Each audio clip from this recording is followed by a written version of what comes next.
Good morning. We're looking at the first 8 verses of Mark chapter 16. If you haven't read it, take a break and have a look and come back. This is the resurrection account according to Mark. It stops at verse 8.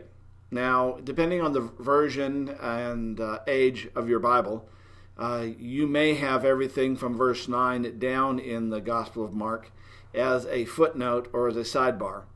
The Gospel of Mark, according to the oldest manuscripts that have been discovered, and the presumption is that the older it is, probably the more accurate it is, because it's easier to add than subtract, especially during the days of collecting these documents way back. That Mark ends in chapter 8. Now, if that's the case, Mark is not just the briefest of the resurrection accounts, but it leaves you sort of hanging. And so really that's the conversation that I recommend you have today is, what if there was nothing after the 8th verse?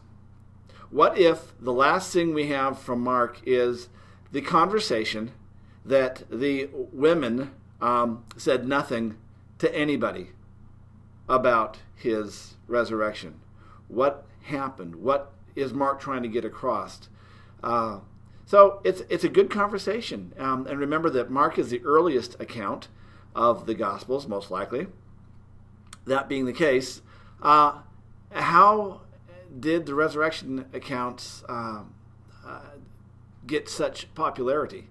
There's no question that Mark has an understanding of a resurrection, but clearly the spreading of that word was curtailed some. So have a look and contemplate, what is it about Mark that is so compelling, and his resurrection story that is so different, and what if that was the only resurrection story we had?